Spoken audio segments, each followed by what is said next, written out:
Hello दोस्तों, मैं संजय धीवर स्वागत करता हूं आपका आपके अपने यूट्यूब चैनल स्टडी स्टाइल में, जहां भी हम लोग पढ़ाई कर रहे हैं केमिस्ट्री की।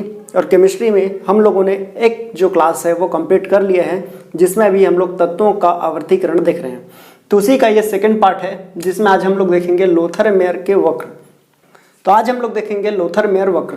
लोथर-मेयर वक्र किसने दिया था? लोथर नामक साइंटिस्ट ने ही दिया था। ये कहाँ के थे ये चीज़ें, इसकी ये जो वक्र जो दिखाई दे रहा है आपको, ग्राफ जो दिखाई दे रहा है, इसकी क्या क्या क्वालिटी, ये चीज़ देखेंगे। साथ में हम लोग ये भी देखेंगे कि मेंडलीफ की आवर्त सारणी क्या थी, उसके क्या लाभ थे, क्या क्या कमियां थी, सारी चीज़ें उनके मेंडलीफ के जो आवर्त सारणी है उसका पूरा डिस्कशन आज के वीडियो में होने वाला है। तो वीडियो में लास्ट तक बन रही है और वीडियो को पूरा देखिए बिना स्किप किए। आज के बाद आपको ये दोनों टॉपिक जो है कभी भी पढ़ने की या देखने की जरूरत नहीं पड़ेगी, ठीक है। पूरा कॉन्सेप्ट क्लियरिस्ट के साथ ही आज पढ़ेंगे, तो वीडियो में लास्ट तक बने रहिए। स्टार्ट करते हैं। लोथर-मेयर। तो लोथर-मेयर नामक जो साइंटिस्ट थे, ये जो है 1859 में, कब? 1859 में जो है इन्होंने परमाणु भार और परमाणु आयतन के बीच में एक ग्राफ खींचा। सिंपल सा है। लोथर-मेयर नामक साइंटिस्ट थे। ये कहाँ के साइंटिस्ट थे? ये जर्मन के साइंटिस्ट थे। कहाँ के साइंटिस्ट थे ये जर्मन के, ठीक है। ये जर्मन के साइंटिस्ट थे, जर्मनिक साइंटिस्ट थे। इन्होंने क्या किया? इन्होंने जो है सन 1859 में परमाणु भार और परमाणु आयतन के बीच में क्या किया?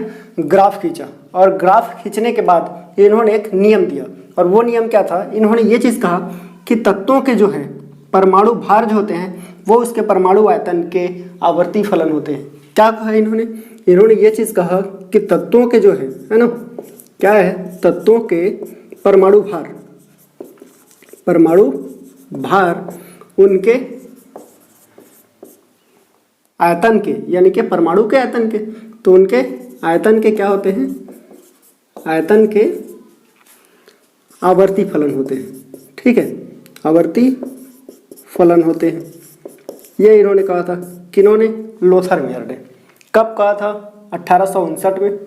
कहाँ के साइंटिस्ट थे? जर्मन के। किया क्या था? ये था कि परमाणु भार और आयतन के बीच में ग्राफ खींचा। और अगर ये दोनों आपको याद हो गया तो आपको ये इनके नियम जो है वो याद हो गए। क्या था? लोथर-मेयर ने क्या किया? तत्वों के परमाणु भार और आयतन के मध्य क्या किया? ग्राफ खींचा। और ग्राफ खींचने के बाद एक नियम दिया। वो नियम क्या था? कि तत्वों के परमाणु भार जो होते हैं वो उनके आयतन के क्या हो जाते हैं? उनके आयतन के आवर्ती फलन होते हैं। ये इनका रूल्स था, ठीक है। अब देखते हैं कि इनके जो ये ग्राफ खींचा है इसमें क्या क्या क्वालिटीज़ थे, क्या क्या हुआ था।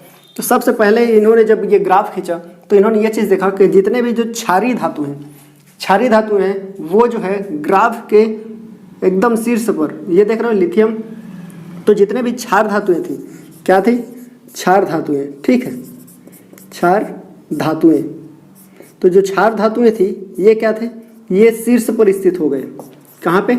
शीर्ष पर, ठीक है जी। शीर्ष पे स्थित हो गए। जैसे देखिए जितने भी क्षार धातु सब शीर्ष पे, लिथियम, सोडियम, पोटेशियम, रुबिडियम और सीजियम, सारे के सारे क्षार धातुएं कहाँ पर हैं? शीर्ष पर स्थित थे, शीर्ष पर स्थित थे, एकदम टॉप लेवल पे, ऊपर पे। और दूसरा क्या था? जितने भी हैलोजन धातु थे, क्या थे? हैलोजन धातु, हैलोजन, ठीक है। जितने भी हैलोजन धातु थे, हैलोजन धातु, ठीक है। हैलोजन फैमिली के जो सदस्य थे, ठीक है। हैलोजन फैमिली के सदस्य मतलब क्या है? मतलब ये है जो हमारे आवर्त सारणी में 17वें ग्रुप का जो तत्व है उसी को हैलोजन फैमिली कहा जाता है, जिसमें आपके क्या आते हैं? Fluorine, chlorine, bromine, iodine. तो ये कहाँ पे स्थित है बताओ? ये जो है आवर्त सारणी में जो ग्राफ होता था उसके कहाँ पे? उसके चढ़ावे पे, मतलब जहाँ से ऐसा चढ़ रहा है वहाँ पे ये स्थित होते थे। तो ये कहाँ पे थे? ये चढ़ाव पे स्थित थे, ये चढ़ाव पे स्थित थे, ठीक है। जितने भी हैलोजन फैमिली थे ये क्या थे? ये सभी के सभी आवर्त सारणी के जो ग्राफ होता था तो उसके चढ़ाव में स्थित होकर करते थे। देखिए ये जैसे कि ये चढ़ रहा है तो ये यहीं पे स्थित है, ये दिख रहा है। ये ऐसे चढ़ रहा है, ये वाला टॉप लेवल पे जाना है तो उससे पहले क्लोरीन मिल रहा है, ये टॉप लेवल पे जाना है तो यहाँ पे आपको ब्रोमीन मिल रहा है, यहाँ से जैसे जा रहा है तो आयोडीन मिल रहा है, ठीक है। ये सारी चीज़ें जो है कहाँ पे है? चढ़ाव पे स्थित है। कौन सी? हैलोजन फैमिली जो होता था ये चढ़ाव पर स्थित था, चढ़ाव पर क्या था? स्थित था, ठीक है। और क्या था? और थर्ड ये चीज़ था इनके आवर्त सारणी का कि जितने भी हमारे मृदा धातु थे, क्या थे? मृदा धातु।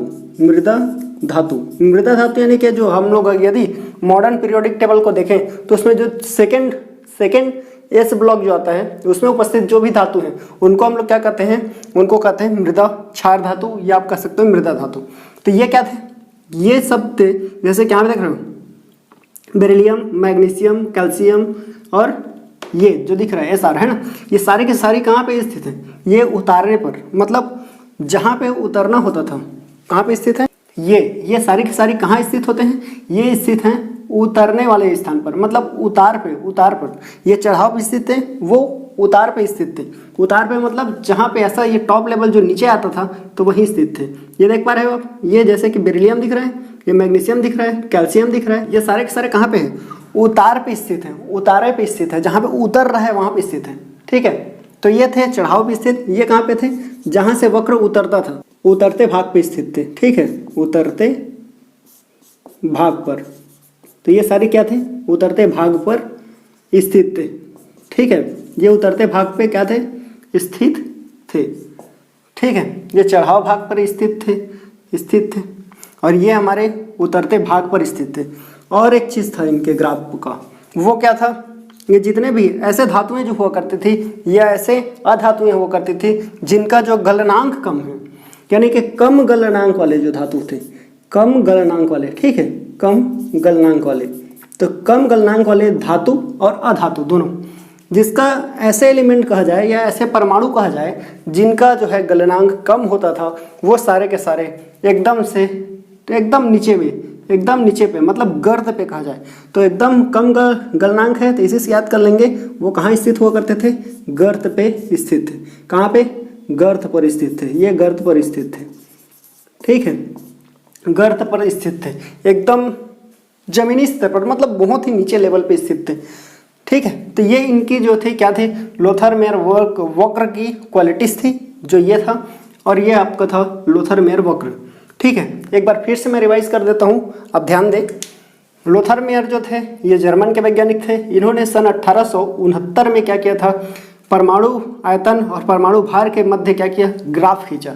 जैसे ही इन्होंने ये ग्राफ खींचा तो ग्राफ खींचने के बाद इन्होंने क्या देखा? इन्होंने ये देखा कि जितने भी क्षार धातुएं हैं वो शीर्ष पर स्थित हुआ करते थे, जैसे lithium, sodium, potassium, rubidium, caesium, सारे चीज। ठीक है, ये कहाँ पे थे? शीर्ष पे। हैलोजन फैमिली में देखें तो जितने भी हैलोजन फैमिली जो 17वें ग्रुप के, ठीक है, तो ये फ्लोरीन, क्लोरीन, ब्रोमीन, आयोडीन, ये कहाँ पे स्थित थे? ये चढ़ाव पे स्थित थे, जहाँ पर जो है आपका ये जो वक्र है ये चढ़ता था तो वो चढ़ाव पे स्थित थे। और उतार पे कौन थे स्थित थे? तो मृदा धातु जो थे, ठीक है, ये वाला दिख रहा है, बेरियम, मैग्नीशियम, है ना, कैल्शियम और ये स्ट्रेंजियम, ये सारी चीज़ें कहाँ पे स्थित हुआ करते थे? ये उतरते भाग पे स्थित थे।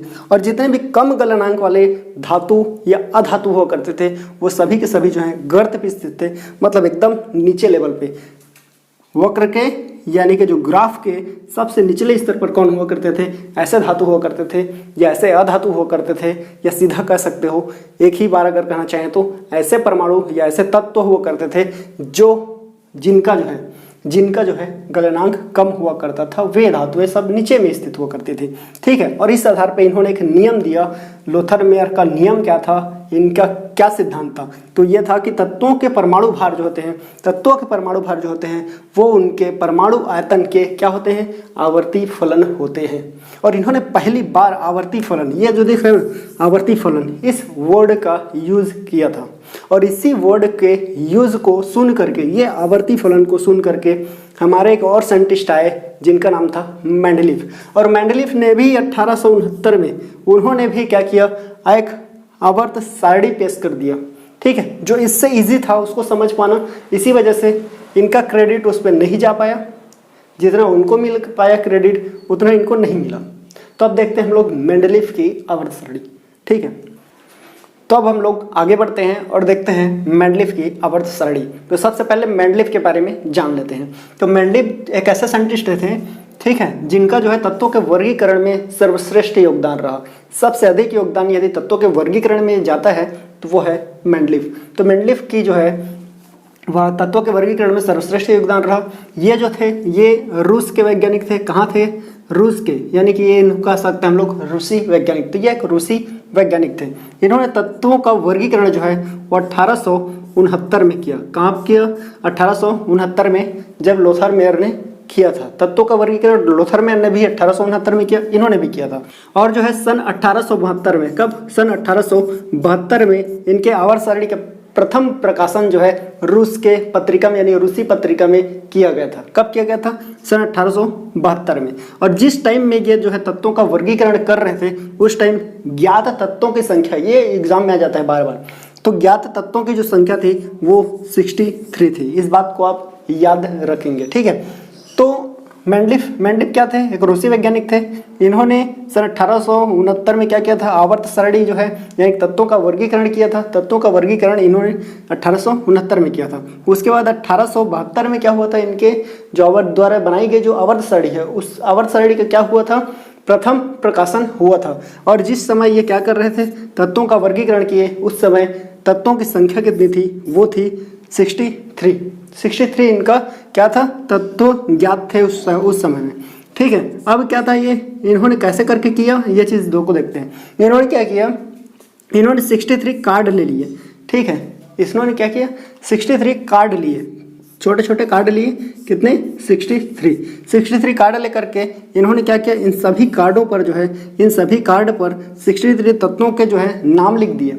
63 कार्ड लिए, अलग अलग कार्डों पर सारे तत्वों का क्या कर दिया? इन्होंने नाम लिख दिया कि भाई इनका क्या क्या नाम है, कौन कौन से तत्व हैं, सब में नाम लिख दिया। इनके परमाणु भार लिख दिए, ठीक है। क्या लिख दिए?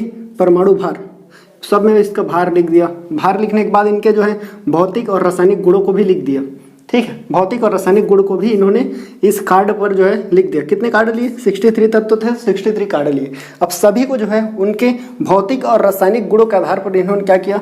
समूह बना दिया। समूह बना दिया यानी कि अलग अलग कर दिया भौतिक और रासायनिक गुणों के आधार पर। और जब इन्होंने जो है उनका समूह बनाया, तब इन्होंने ये चीज़ देखा कि सारे जो तत्व थे, सभी तत्व जो होते थे वो क्या हो गए? सभी परमाणु भार के हिसाब से। किसके हिसाब से? परमाणु भार के हिसाब से, ठीक है। परमाणु भार के अनुसार क्या हो गए थे? व्यवस्थित हो गए थे, व्यवस्थित हो गए थे। और इसी आधार पर इन्होंने एक नियम दिया। क्या दिया? एक नियम दिया, ठीक है। अब वो नियम क्या था? वो नियम यही था कि जो है जो तत्व होते हैं, है ना, जितने भी तत्व हैं, ठीक है, मैं यहाँ लिख दे रहा हूँ इसको मिटा के।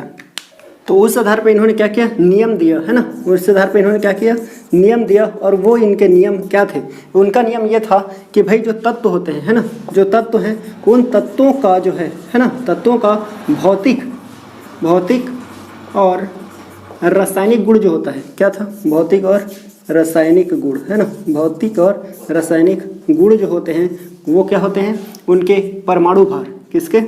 परमाणु भार, ठीक है, के क्या होते हैं?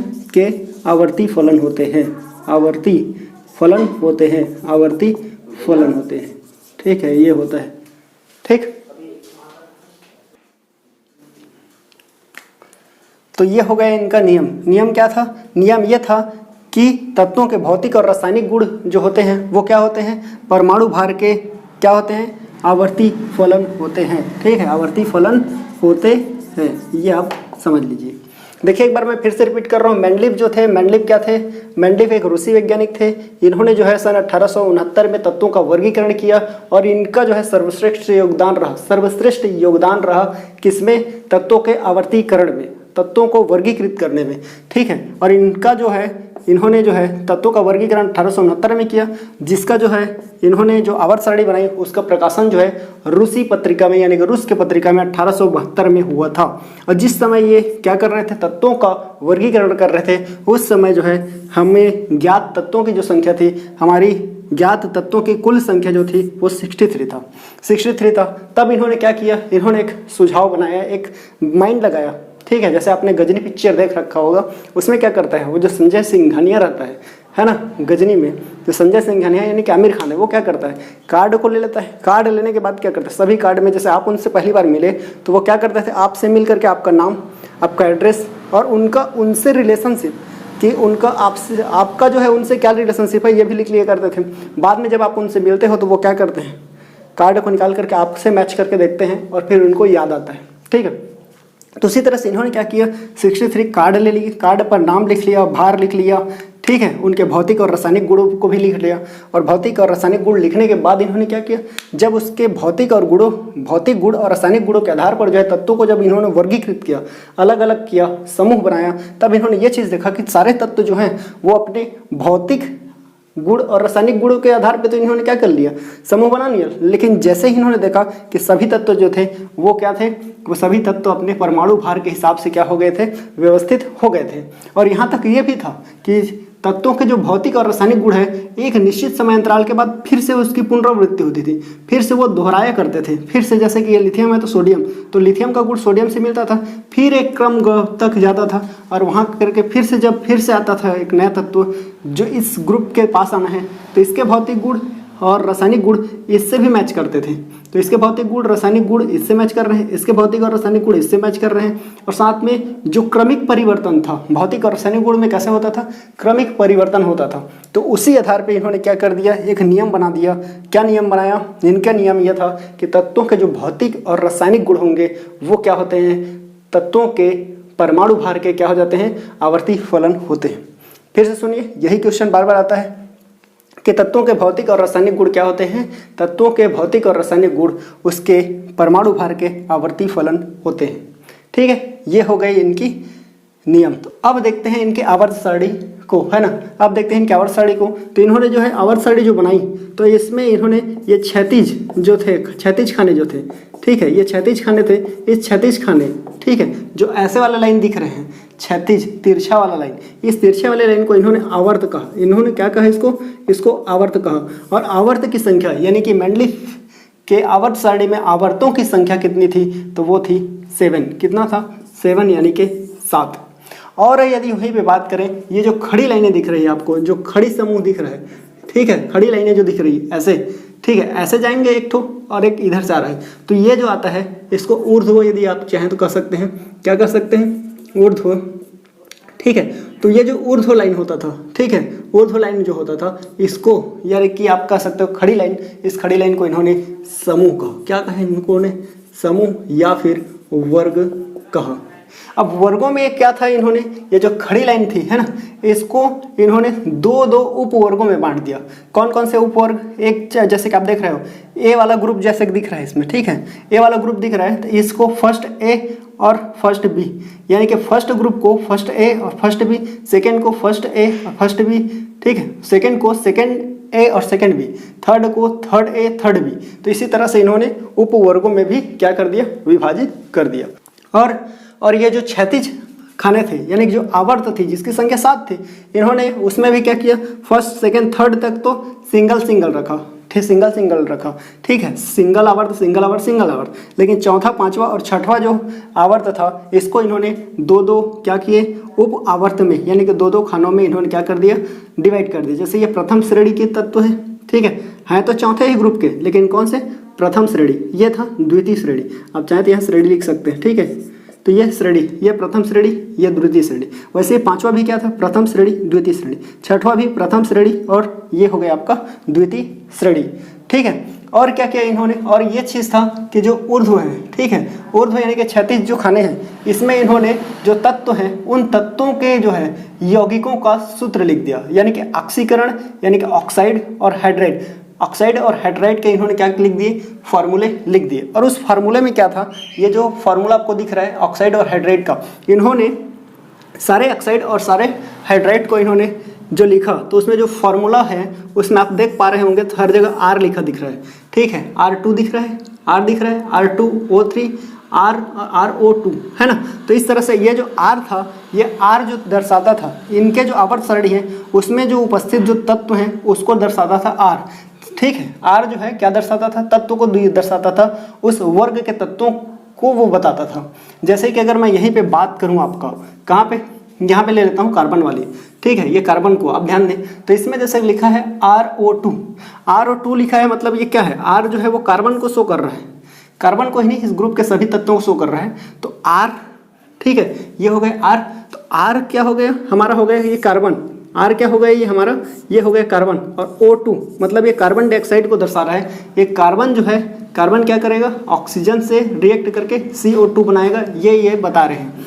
और इसी के साथ में यदि हम लोग दूसरी चीज़ें देखें, सेकेंड बात अगर देखें तो ये हाइड्राइड जो दे रहा है, जैसे कि RH4 दिख रहा है। RH4 मतलब क्या है, R मतलब आपका कार्बन और CH4 मतलब ये मेथन को दर्शा रहा है कि कार्बन जो है वो किसके साथ में, हाइड्रोजन के साथ किस तरह से रिएक्ट करेगा, इस चीज़ को ये बता रहा है।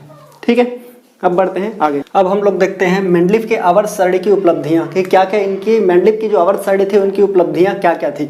फर्स्ट अगर हम लोग देखें, ठीक है, फर्स्ट हम लोग अगर देखें तो तत्वों के जो है क्या करें, तत्वों के अध्ययन में सहायक था। क्या था ये, तत्वों के अध्ययन में क्या था, अध्ययन में सहायक था। ठीक है, तत्वों के अध्ययन में सहायक था मतलब क्या, तत्वों के अध्ययन में सहायक मतलब क्या था।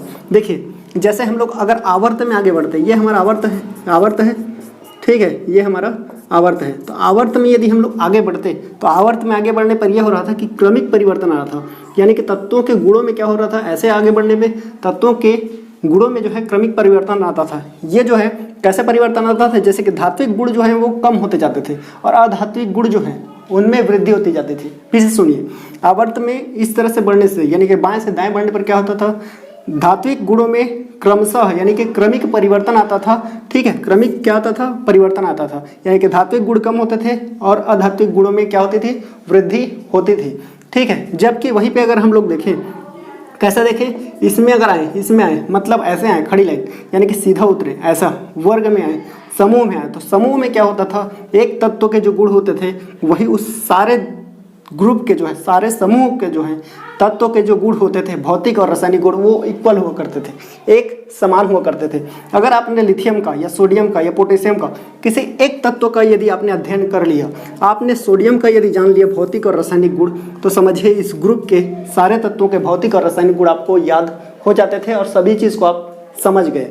ठीक है, ये ठीक उसी तरह से है जैसे आपने देख रखा होगा घर में जब आपके यहाँ क्या होता है, खाना जब बनता है ना, खाना जब बनता है तो इसमें क्या होता है, जो चावल आप डाल करके रखे रहते हो तो सारी चावलें क्या होती है, चावल को जब पक गया है कि नहीं पक गया है आपको चेक करना रहता है तो क्या करते हो, यहाँ से चावल को निकालते थे क्या, सभी चावल को निकाल के चेक करते हो, नहीं करते हो ना, तो सभी चावल को चेक करके निकाल करके चेक करने की ज़रूरत नहीं होती है। जबकि क्या होता है, हम यहाँ से यदि 2-4 चावल के पीस को ही क्या करें, निकाल करके चेक करें, यूँ करके पका है कि नहीं, अगर 2 या 4 चावल जो पक गए हैं तो आपको समझ में आ जाएगा कि यहाँ के सारे चावल क्या हो गए, पक गए हैं।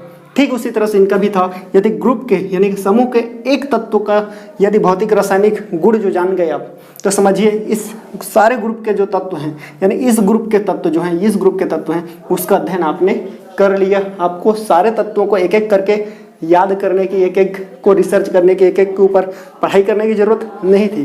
तो इस तरह से ये क्या था, तत्वों के अध्ययन में क्या हुआ, सहायक हो गया। ठीक है, और दूसरा क्या था इनका, दूसरा ये था, इधर ध्यान दे बढ़िया से, सेकंड आपका था, सेकंड अगर हम लोग इसमें देखें, ठीक है, तो सेकंड था नए तत्वों के खोज में सहायक। क्या था, नए तत्वों के खोज में,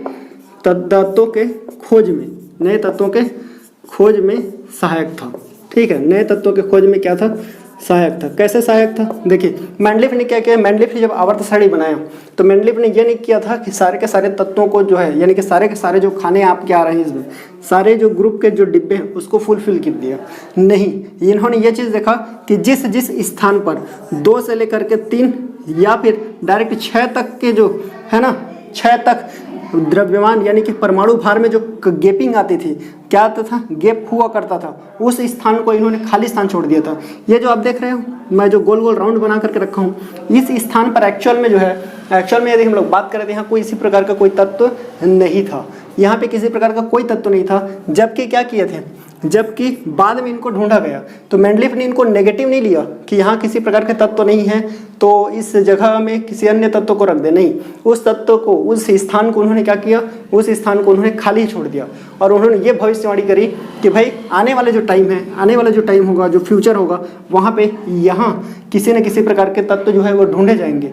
और उनका नामकरण भी इन्होंने कर रखा था, उनका नामकरण भी इन्होंने क्या कर रखा था, बना रखा था। उनको नामकरण कैसे करेंगे, जैसे कि ये बोरान जो है, तो बोरान के सीधे में जो तत्व आएगा उसका नाम जो है, बोरान का प्रीफिक्स लगा देंगे बोरान के सामने एका, यानी एका बोरान उसका नाम रख देंगे, बोले थे एका बोरान, एका बोरान रख देंगे ये बोले थे। और उसका नाम इन्होंने क्या रखा था, ये जर्मेनियम। ठीक है, आज के डेट में जिसको हम जर्मेनियम के नाम से जानते थे, मैंडलिफ ने उनका नाम पहले ही रख रखा था, उनका नाम क्या था, जर्मेनियम था। ठीक है, उनका नाम क्या था, जर्मेनियम था। आप याद रखेंगे इस बात को। ठीक है, वहीं पे अगर हम लोग बात करें एल्यूमिनियम के सीधे में आए, यदि एल्यूमिनियम के जस्ट नीचे में आए, क्या आ रहा है, CS आ रहा है, ये दिख रहा है, SC आ रहा है। तो इनका नाम जो है एका एल्यूमिनियम इन्होंने रखा था। क्या नाम रखा था, एका एल्यूमिनियम। ठीक है, एका एल्यूमिनियम, जिसको आज हम लोग किस नाम से जानते हैं, आज इसको हम लोग स्कैंडियम के नाम से जानते हैं। किस नाम से जानते हैं, स्कैंडियम के नाम से जानते हैं। ठीक है, तो इनका स्कैंडियम को ही एका एल्यूमिनियम भी कहा जाता है, क्योंकि इसको किसने रखा था, मैंडलिफ ने पहले ये नाम दे रखा था। ठीक है जी, अगला नेक्स्ट अगर हम लोग बात करें, ये देखो सिलिकॉन के नीचे में कौन आ रहा है, सिलिकॉन के नीचे में क्या आ रहा है, गैलियम।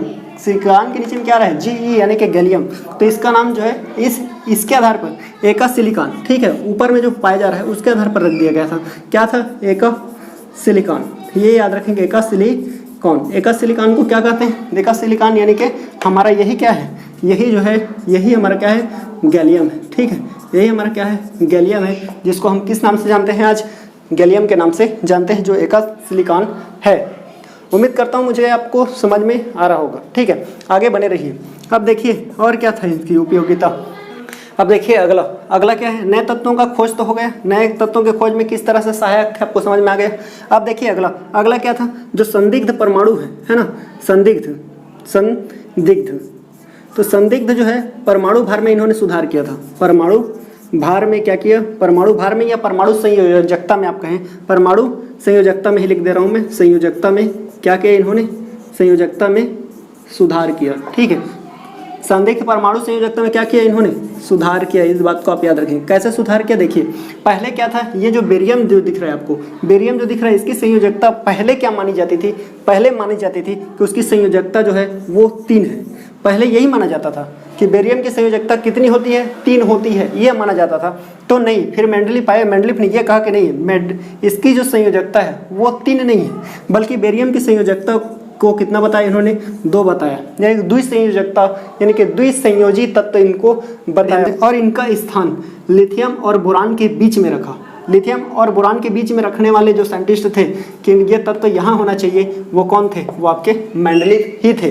ठीक है, तो ये क्या किए, संदिग्ध परमाणु संयोजकता में इन्होंने सुधार किया, परमाणु भार में सुधार किया बोलोगे तो भी ठीक है, क्योंकि इनका परमाणु भार पहले अलग माना जाता था और बाद में सुधार किया गया। और इनकी संयोजकता जो है पहले 3 मानी जाती थी, जिसको सुधार करके इन्होंने क्या किया, इसकी संयोजकता को 2 बताया और 2 बता करके बोरान और लिथियम के बीच में इसको स्थान दिया। ठीक है, तो ये भी था। अब साथ में यदि हम लोग देखें अक्रिय गैस या फिर आप नोबेल गैस जो कहते हो, ठीक है, नोबेल गैस या अक्रिय गैस, तो नोबेल गैस या अक्रिय गैस को स्थान, यानी कि अक्रिय गैस को स्थान है, यदि हम लोग देख लें अक्रिय गैस का है, अक्रिय गैस कौन सी गैस होती है, ऐसी गैसें हैं या ऐसे तत्व हैं जिनके जो है अंतिम संयोजी इलेक्ट्रॉन्स यानी कि संयोजी कक्ष जो है, अंतिम संयोजी कक्ष कहो आप।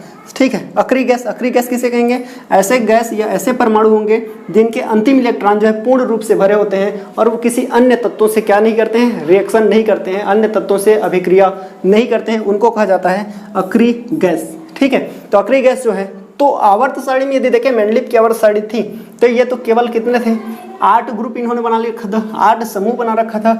और आवर्त किसने बना रखे थे, आवर्त तो इनका कितना था, 7 था। तो आवर्त में तो कोई दिक्कत नहीं था, आवर्त तो फुल है, लेकिन इन्होंने क्या नहीं किया था, इन्होंने अक्रिय गैस को स्थान नहीं दिया था। और देते भी कैसे, क्योंकि तब तक जब इनका जो मैंडलिफ की जो आवर्त सारणी बनी, तब तक जो है किसी प्रकार की अक्रिय गैस जो है वो ज्ञात नहीं थे, अक्रिय गैस खोजा ही नहीं गया था, तो कहाँ से स्थान देते। तो बाद में आपके रेमसे नामक साइंटिस्ट आए, कौन से, रेमसे। ठीक है, रेमसे नामक साइंटिस्ट आए और इस साइंटिस्ट ने अक्रिय गैसों को जो है, ठीक है, आवर्त सारणी में लास्ट में 8वें के बाद 9वां वर्ग कहा।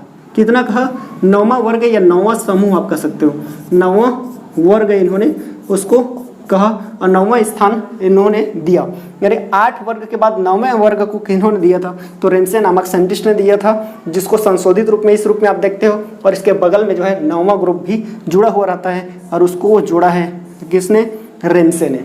ठीक है, तो ये आप लोग याद रखेंगे। अब ये हो गई हमारी मैंडलिफ की आवर्त सारणी की उपलब्धियाँ।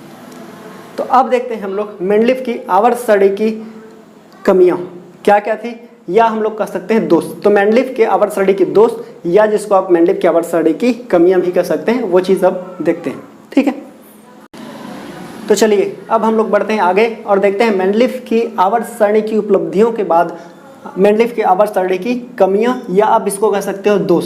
ठीक है, ये चीज़ देखते हैं। सबसे पहला दोष क्या था? सबसे पहला दोष ये हाइड्रोजन था भाई, ये देख लो सबसे पहले में आ रहा है, यही है। क्या है? हाइड्रोजन। हाइड्रोजन का जो स्थान है, हाइड्रोजन का स्थान है ना, ये अनिश्चित था। हाइड्रोजन के स्थान जो है वो अनिश्चित था। कैसा था? अनिश्चित था। अनिश्चित क्यों था? आप समझने की कोशिश करिएगा थोड़ा सा।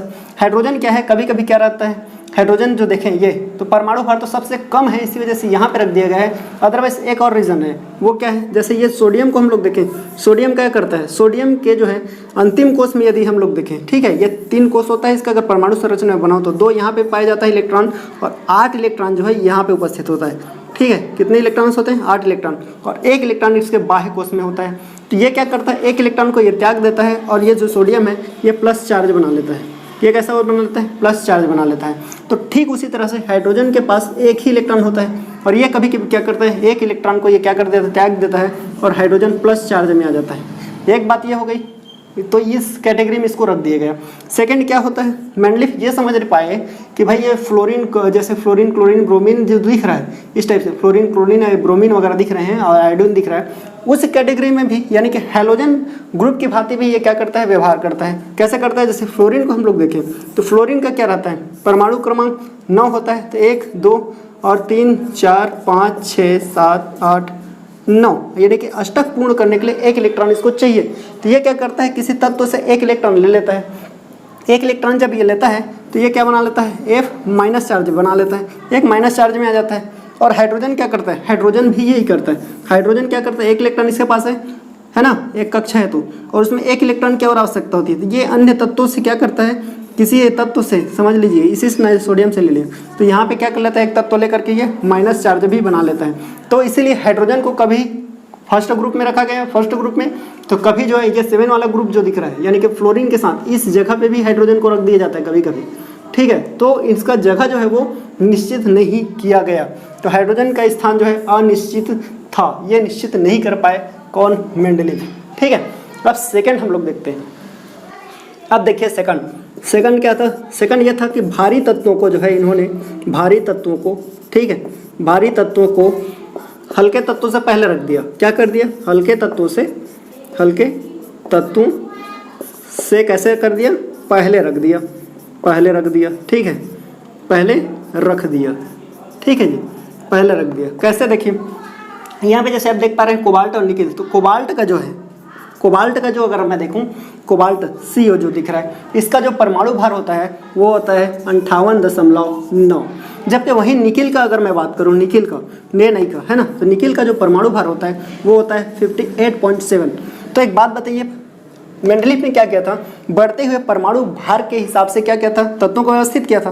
तो इस हिसाब से यदि आप व्यवस्थित कर रहे हो तो भाई तो निकिल पहले आना चाहिए ना, क्योंकि इसका 7 आ रहा है, 58.7 आ रहा है, तो कम हुआ इसका भार, ये पहले आना चाहिए और ये बाद में आना चाहिए। बट इन्होंने ऐसा नहीं किया, इन्होंने क्या कर दिया, निकिल को पहले रख दिया, निकिल को बाद में रखा और कोबाल्ट को पहले रखा, तो ये इनके दोष हो गए। अब ठीक ऐसे ही देखिए, अब ठीक ऐसे ही क्या किया इन्होंने, टेलुरियम के साथ किया, टेलुरियम और आयोडीन के साथ। टेलुरियम का जो है परमाणु भार यदि हम लोग देखें, ठीक है, ये टेलुरियम है, यहाँ जो दिख रहा है आपको ये वाला, तो इसका कितना होता है, 127 कितना होता है, 6 होता है, 127.6 इसका परमाणु भार है। और वहीं पे आयोडीन का अगर देखें, आयोडीन का देखें तो क्या है, 126 है इसका भाई, 126 कितना है, 9 है। अब एक बात बताओ, भारी कौन है, भारी ये है कि ये है, ठीक है, आयोडीन का भार कम है, तो कम है तो वो पहले आना चाहिए। भार की दृष्टि से अगर आप खड़े हो जाओ, मैं बोलूँगा हाइट के अकॉर्डिंग आप लोग खड़े हो जाइए जी, तो क्या करोगे, जिसका कम हाइट है वो पहले, ज़्यादा हाइट है उसके बाद। तो अगर ये भार की दृष्टि से कर रहे हैं, जिसका कम भार है वो पहले आना चाहिए, और जिसकी ज़्यादा भार है वो बाद में आना चाहिए, ठीक है, जिसका ज़्यादा वेट आ रहा है, जिसका ज़्यादा वजन है वो बाद में। तो ये इसका ज़्यादा वजन था, तो ये जो है ये इसका वाला ना, इसका ज़्यादा वजन था तो ये बाद में आना चाहिए, इसका कम है तो ये पहले आना चाहिए। बट यहाँ पे इन्होंने ऐसा नहीं किया, तो इसी वजह से एक और गलती हम लोग कह सकते हैं, वो है भारी तत्वों को जो है हल्के तत्व से क्या कर दिया, पहले रख दिया, ये इनकी सेकंड गलती थी। ठीक है, थर्ड गलती हम लोग देखते हैं, थर्ड कमी या थर्ड दोष जो कहें। अब देखिए थर्ड दोष, थर्ड कमी जो थी है ना, थर्ड कमी या थर्ड दोष अगर हम लोग देखें तो ये कह सकते हैं वो ये था कि समस्थानिकों के लिए, किसके लिए, समस्थानिक, समस्थानिक, तो समस्थानिक के लिए इन्होंने जो है अलग से किसी प्रकार का क्या स्थान नहीं छोड़ा। समस्थानिकों के लिए, समस्थानिकों के लिए अलग से, है ना, अलग से स्थान नहीं छोड़ा भाई, स्थान नहीं छोड़ा, ठीक है, नहीं छोड़ा, ये था। तो समस्थानिकों के लिए अलग से स्थान नहीं छोड़ा, मतलब समस्थानिक किसे कहेंगे, समस्थानिक यानी कि ऐसे तत्व जो एक ही स्थान पे उपस्थित होते हैं, जिसका संकेत भी वही होता है, लेकिन परमाणु भार जो होता है वो अलग अलग होता है। यानी कि जैसे कि अगर मैं बात करूं कार्बन, तो कार्बन एक नहीं, कार्बन दो पाए जाते हैं। आप समझ लिए, कार्बन एक नहीं, कार्बन के दो समस्थानिक हैं। एक कार्बन जो होता है जिसका अणु भार अगर मैं बात करूं तो वो 12 होता है, जबकि एक और कार्बन है जिसका अणु भार यदि मैं बात करूं तो 14 होता है। तो ये कार्बन, अगर आप तत्वों को उसके वेट के हिसाब से जमा रहे हो, तत्वों को वेट के हिसाब से आप क्या कर रहे हो, अलग अलग स्थान दे रहे हो, तो ये कार्बन तो दो हुए हैं हमारे पास। तो ये फर्स्ट कार्बन जिसका 12 है और सेकंड कार्बन जिसका 14 है, तो दोनों को अलग अलग स्थान, दोनों को अलग अलग स्थान देना चाहिए था, बट ऐसा नहीं किया, ठीक है। इसी तरह से आपने देख रखा होगा क्लोरीन, क्लोरीन एक 35 होता है, ठीक है, क्लोरीन 35, और एक होता है क्लोरीन 37, ठीक है, क्लोरीन 37, तो इनके लिए भी स्थान छोड़ना चाहिए था, ठीक है। तो ये ऐसा नहीं किए, तो इस तरह से समस्थानिकों के लिए इन्होंने अलग से स्थान नहीं छोड़ा था। और चौथा यदि मैं बात करूं, जो वीकनेस थी, जो कमी थी, वो ये था कि आवर्त सारणी में बाएं से दाएं बढ़ने पर, ठीक है, बाएं से दाएं बढ़ने पर जो है परमाणु भार में, तत्वों के जो परमाणु भार है उसमें क्रमिक परिवर्तन नहीं आता था।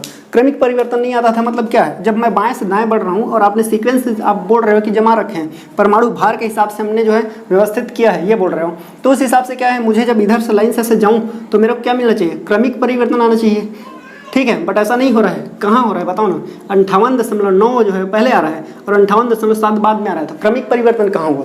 उसी तरह सीधा देखो 127.6 वो पहले आ जा रहा है, 126 वाला बाद में आ रहा है, तो क्रमिक परिवर्तन हुआ क्या, नहीं हुआ। तो इनकी जो कमी थी वो 4 था। मैं फिर से दोहरा दे रहा हूँ, मेंडलीव के आवर्त सारणी की कमियाँ कौन सी थी, 4 थी। हाइड्रोजन के स्थान ये निश्चित नहीं कर पाए, कभी यहाँ कभी वहाँ, कभी वहाँ कभी यहाँ, ठीक है। और इसी तरह से भारी तत्वों को हल्के तत्वों से क्या कर दिया, पहले रख दिया, जैसे कि हम लोग देख पाए हैं, कोबाल्ट को पहले रखा है, निकिल को बाद में रखा है। उसी तरह से समस्थानिकों के लिए अलग स्थान नहीं छोड़ा, मतलब अलग अलग जगह पे रखना चाहिए था यदि परमाणु भार के हिसाब से रख रहे हो, बट इन्होंने ऐसा नहीं किया। इन्होंने जो है सीधा सीधा कार्बन को एक ही जगह रख दिया, क्लोरीन को एक ही जगह रख दिया और अलग अलग स्थान नहीं दिया, जैसे कि यहाँ पे देख पा रहे हो।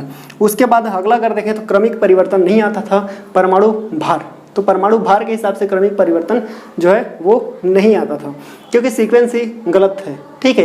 एक आध दो जगह, ऐसा नहीं है हर जगह, ठीक। और बाकी तो जो है सर्वश्रेष्ठ योगदान जो है यदि तत्वों के वर्गीकरण का जाता है तो वो मेंडलीव की आवर्त सारणी को ही जाता है, ठीक है।